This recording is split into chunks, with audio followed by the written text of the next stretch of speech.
Hello and welcome to tutorial number 31 on the feeling, which is on pretty much the entire track. So in the track that sounds like this. No, I'm joking. So basically we're doing the drums, sidechaining, and any of the audio clips in the playlist, like these cymbals and the vocals and take that sort of thing. So first we shall talk about the derms. So the very first derm is the kick and the snare, so let's talk about that first.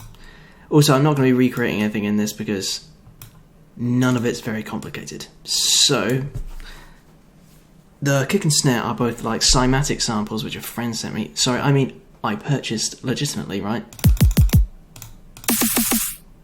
Have fun recording that with Audacity and ripping it out of the video if you want the sample. Or just getting it with the project. I distribute them with the project because I can't be constrained by the cops and the law, you know. Anyway, point is that the kick has a Maximus on it, and all it does is just turn up the curve a little bit on the low and the high. And it also has a transient processor to turn up the release a bit for some reason. I suppose just for a longer, beefier tail. So without these effects. Oops, I just pressed something. With the Maximus, transient processor, and that's all there is to the kick. As for the snare, not much of that really either. Just an EQ that turns up the high a little bit, and a Maximus which I never used, which sort of makes it a bit more compressed. You might think that sounds great and everything, but in the track it kind of sounds like balls. So I never bothered with that. And that's all there is for the kick and the snare, besides the sidechaining, which we'll talk about in a moment. Speaking of that being all there is for the kick and the snare, there's a lot more to the kick and the snare. And one thing that I like to do with the kick is to clone it, and then with the clone, turn down the out. Turn up the out, sorry. So it's shorter. And then just like turn up the trim as well to make it like really short. No, not the trim, the length. So you have a really short kick. So you can use that for fills and stuff, and that is what I did here with this cloned kick. So, to hear that, I use that in some of the fills and stuff, so stuff like this. Whoops. So actually I think there's a better one here. So if you look in the pattern, here's the short kick.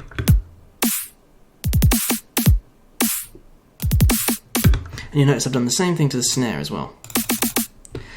I also like to take a copy of the snare and do it an octave up, so that's 12 semitones, and use that as well. But I can't find anywhere that I used these in the track. Maybe I did, but it's fun to do that sort of thing in Glitch Hop.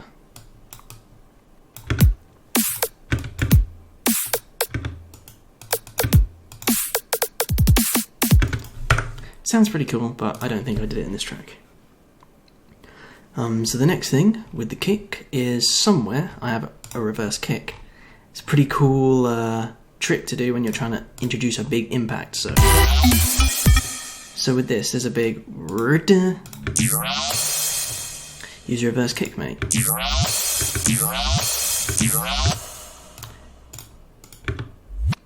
All I did was drop the sample in, click reverse, no effects on it. Presumably I just put it in the mixer to turn it down. Alright, so this time that's it for the kick and snare. Next were a couple of extra bits of effects, so if you listen to this.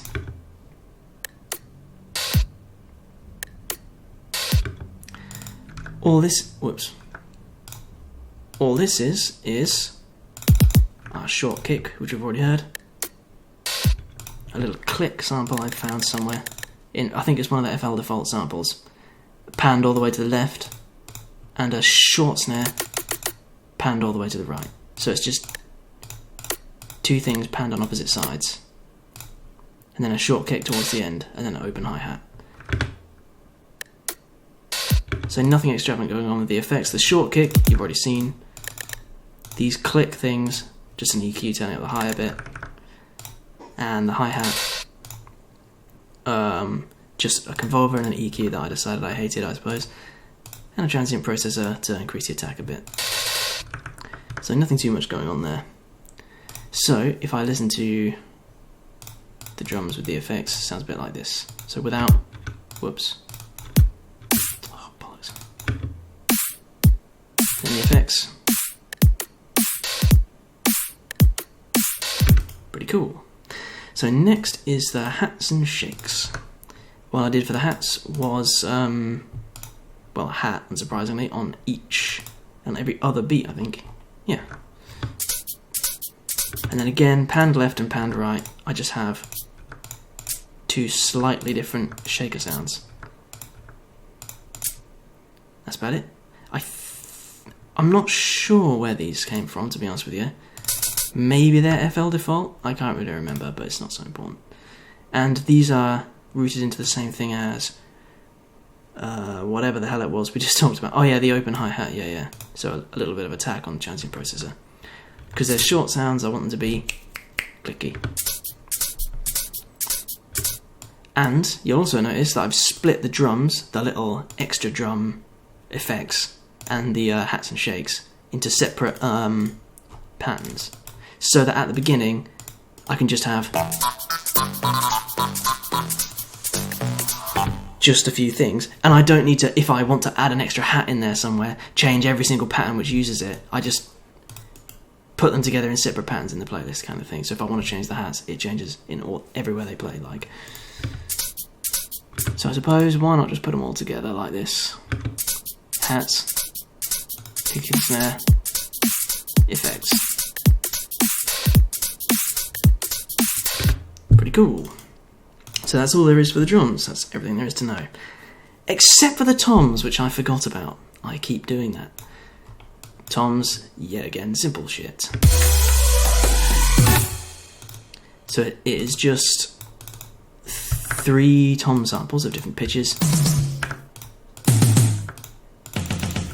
Can't remember where I found these, but again, they're with the project, so if you want them, you've got them. So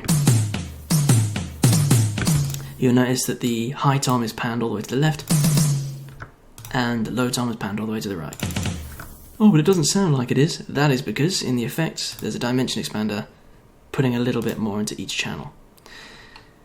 Before we talk about the effects, I suppose they're panned all the way around, because it's a bit like sitting at a drum kit, I guess. But it's kind of like, because as far as I'm pretty sure, typically the low tom is on the right side of a drum kit, right? So if you're standing on the other side, having a drummer play at you, then the low tom will be on your right, won't it? Wait, shit, no it won't.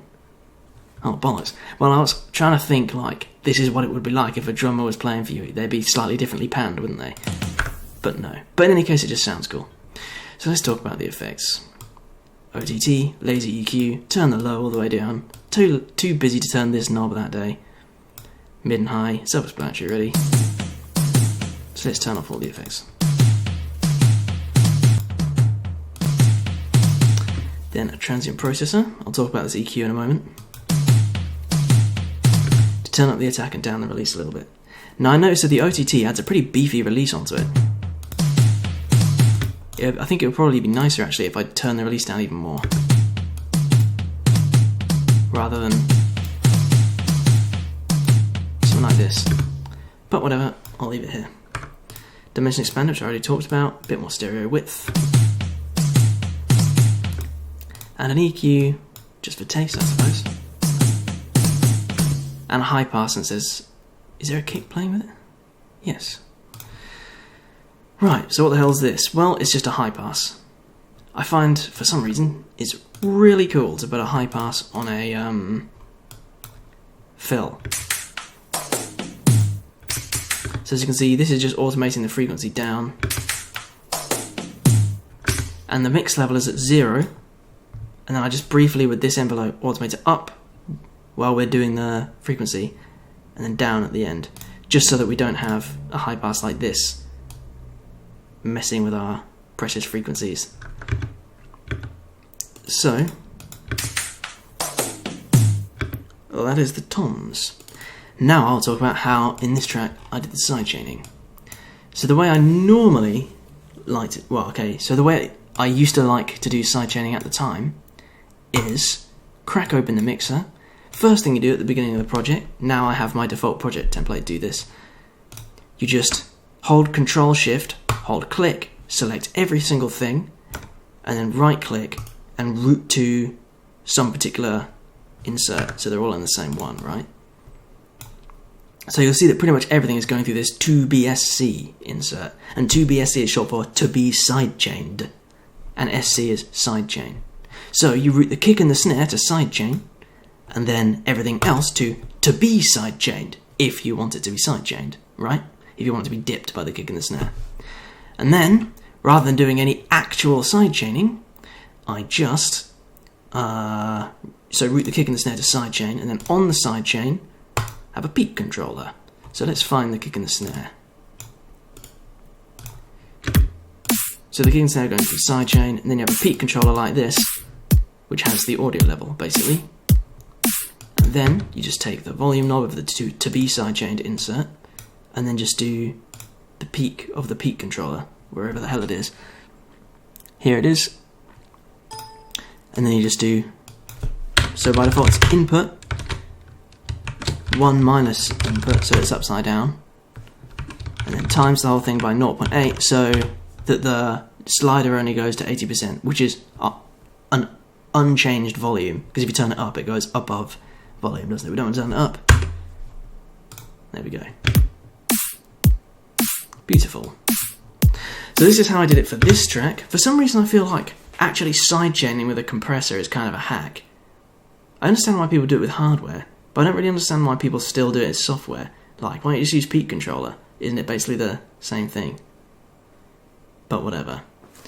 A way I prefer to do it nowadays, and this is how I suppose I recommend you do your sidechaining if you want to, is, so let's just take let's just find a random kick. Packs, drums, kicks. Okay, let's just find the first one. Right, so here's our wonderful, beautiful kick. New pattern. Then you just take an envelope controller, and then our envelope is basically just this. Right? So like a duck, basically, a volume, but this is what we want our volume to do. And then you just take a layer and set children. So now for your kick, you just play this layer. And this both does the kick and triggers this envelope. And then on your to be sidechain channel, you do link to controller. Where the hell's the envelope controller? Yeah, 3D envelope controller, articulator 1. And then you just say input, of course, right? Actually, times 0.8 would probably be wise. But I'm not going to do that because I don't want to mess things up. But I recommend you do this because then, so one, you can draw whatever the hell curve you want. You can get it absolutely perfect, which is a lot more direct. I think it's better this way. You get a much cleaner curve. Secondly, you can play the curve without the kick if you want everything to be sidechained without the drums, which you do, you know, the bar before a drop or something like that, which sounds kind of cool. And you can play the drums without the sidechain if you want to do that for whatever reason. And you can choose which things you want to be sidechained by either routing them here or to master. Things going straight to master won't get sidechained, things to here will, which is a nice way to choose. Right, so that's all there is for the sidechaining. Now it's just the sample clips in the playlist. So there's not a huge amount to talk about here. I suppose the only really important one is the vocals. Now you're going to hear some music that... And you'll notice they sound different to how they do in the actual track. Now you're... And that's because I have a plugin missing. Now you're going to hear...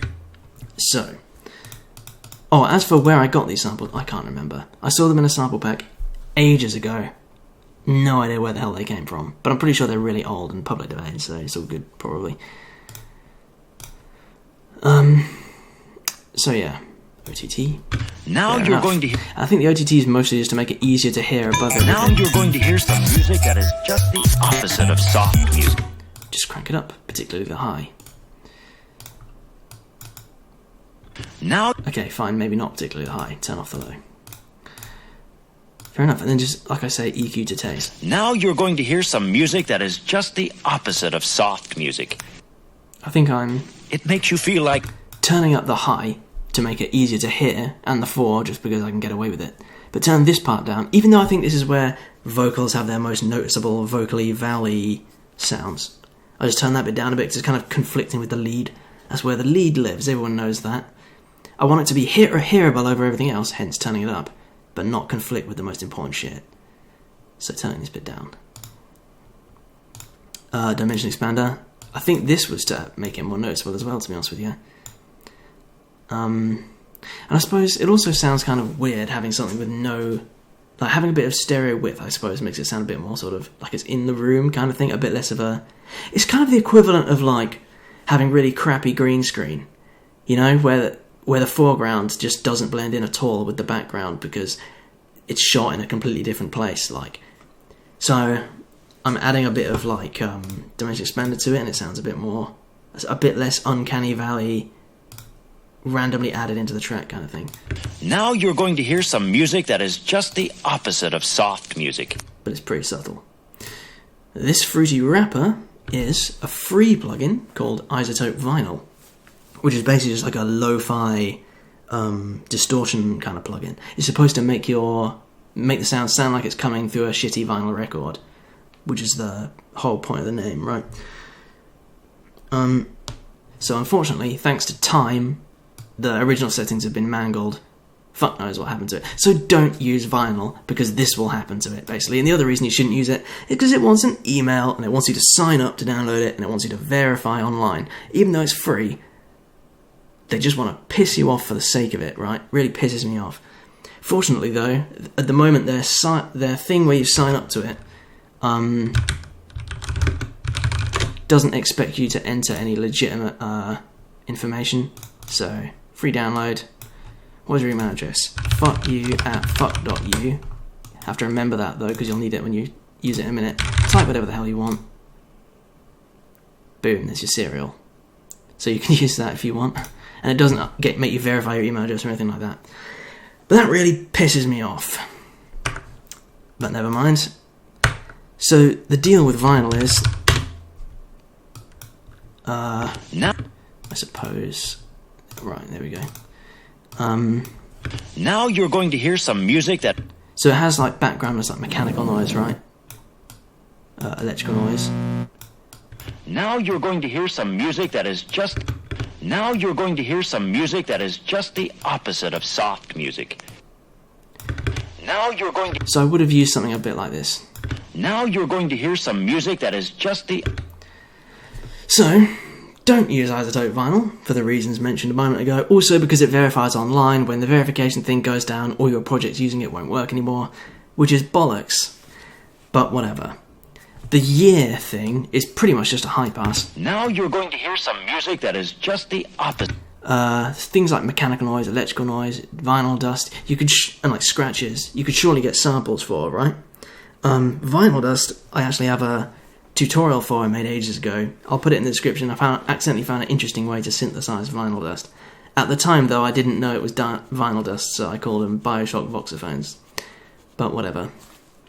And I suppose the warp depth you could do with gross beat if you did something like something like this, and then probably like half sine,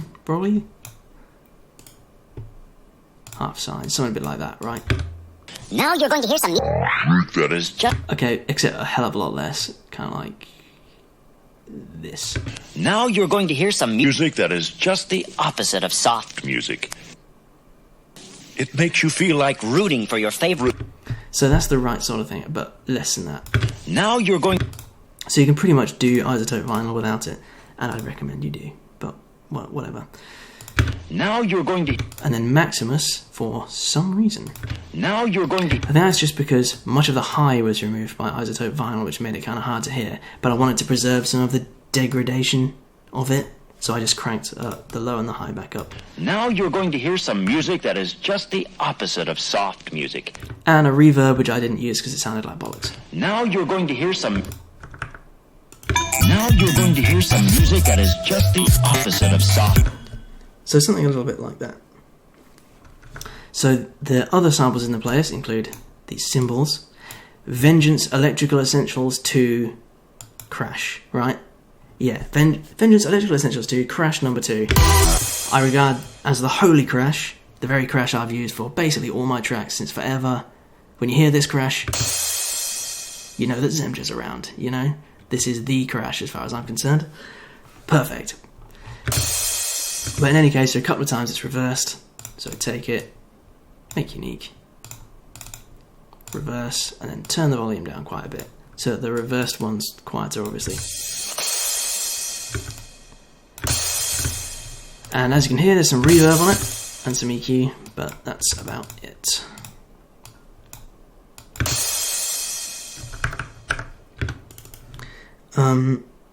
So there are a couple of other samples in the playlist, but they're all basically just samples dropped straight in. No interesting effects or whatever, including... Where the hell are they? Oh yeah, these. Sticks.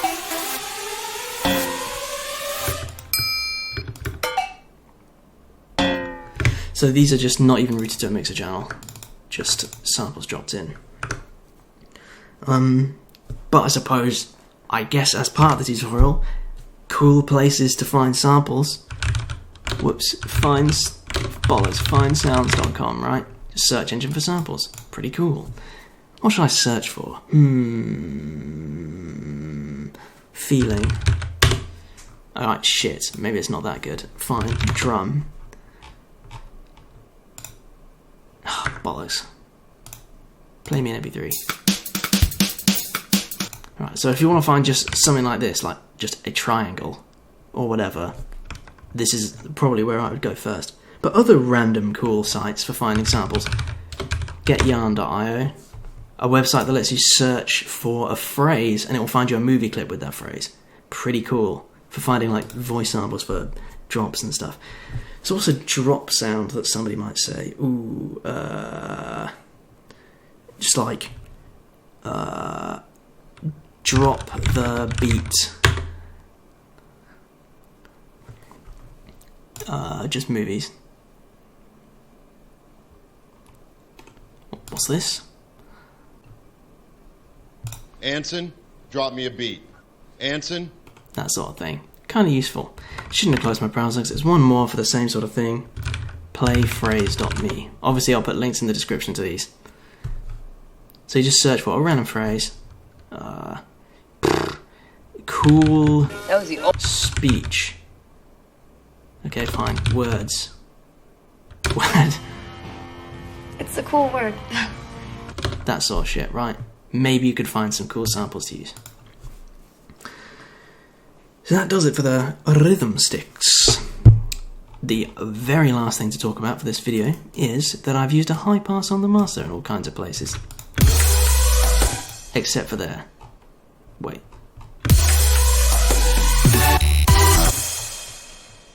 What the hell? Oh, I think that's supposed to be. I must have fucked up the envelope or something.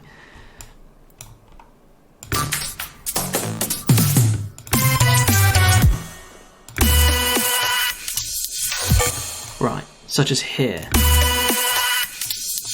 Now you've already seen this with the toms actually, come to think of it. Shut up.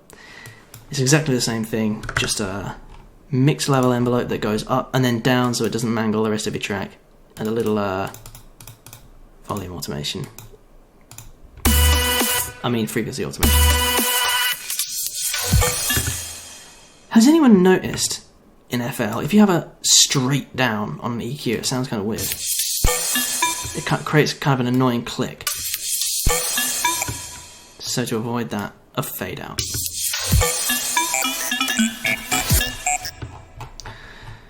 Righty, so kind of a tedious video, I admit, but yeah, that's all there is to all the samples, drums, shit in the playlist, sidechaining, that sort of thing. So, not a lot more to go to this series. Congratulations once again if you made it this far. Don't know, mate. Not much more to add. See you in the next one.